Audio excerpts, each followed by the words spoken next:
Are you constantly disappointed that the things you buy don't bring you lasting happiness? Do you feel like you're on a treadmill where happiness is just around the corner? If so, let me help you understand why. I've spent a great many years now studying the science of happiness. I look into what happiness is and what things cause it. I'm not a self-help guru.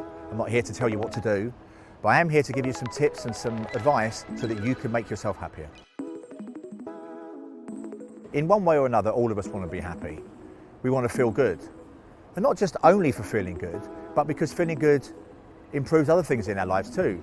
We're healthier, we're more productive, we have more friends. So happiness matters in itself, but also because it causes other things that we care about too. Self-help books selling their bucket load because they don't work. Your likelihood of buying a self-help book is predicted by whether you bought one before. They give you very glib advice like be positive, but what's really important is being able to embed that in your daily practices. Is to actually do things that make you feel better. If we're going to understand what makes us happy, we need to understand first of all what happiness is. Now happiness is in our experiences, it's in what we do, it's in how we feel day to day. It's in the things that we find pleasurable on the one hand and things that we find purposeful on the other. And happy lives are ones that find the right balance between fun and fulfillment. It's not for me to tell you what that balance is, it's for you to work it out. I've got the sea in the background here. Now I know that everybody can't live by the sea, but looking out at a nice view is something that isn't quite as nice the 100th time as it is the first, but it's not far off. So if you can find things that draw attention to themselves in ways that continue to make you happy, you're going to feel happier longer term. Now we know that poverty makes people miserable, but that doesn't mean that getting more and more money is going to make you ever happier.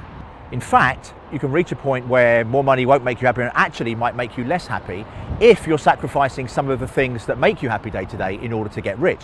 So if you're not seeing friends as much as you would like to, if you're not having good experiences and instead chasing the dream as it were, then that's probably not going to make you happier either long term or short term.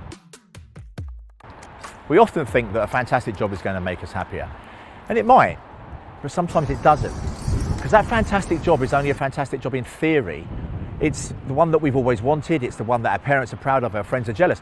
But day to day, our experiences might tell us something quite different. We might have a bad boss, horrible colleagues, a terrible commute.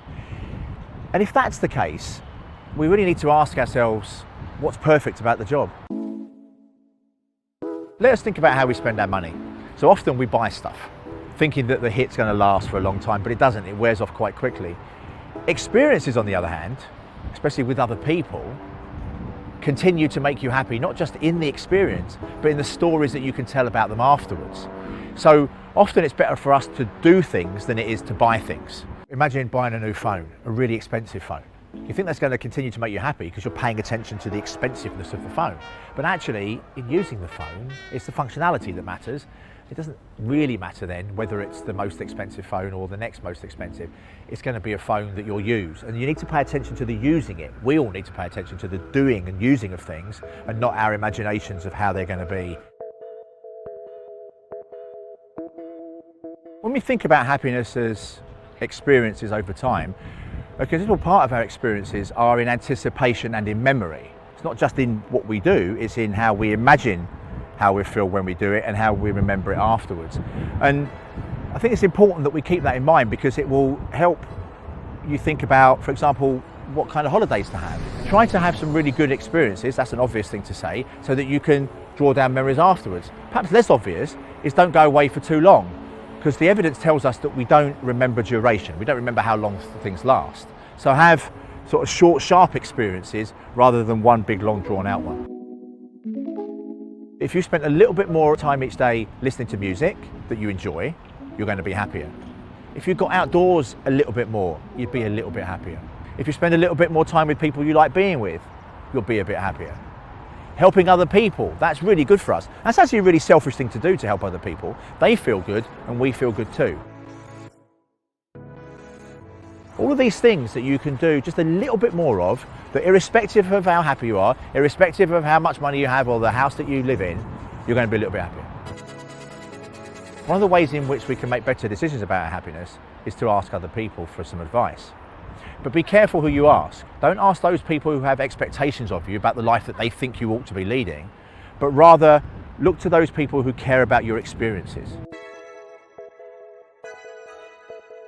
Or maybe even ask people who've had the experiences that you might be thinking of having.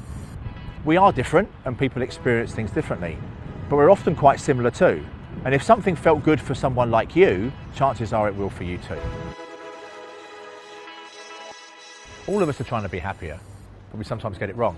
And there's lots of reasons for that, but principally it's because often we're living in stories about the lives that we ought to be leading and things that we ought to be doing, rather than paying attention to what actually makes us happy day to day. We need to strip away the stories of expectations on ourselves and of other people, and instead pay attention to the feedback that we get from the things that we do that bring us pleasure and purpose. And if you're finding that something is bringing you neither pleasure nor purpose, stop doing it.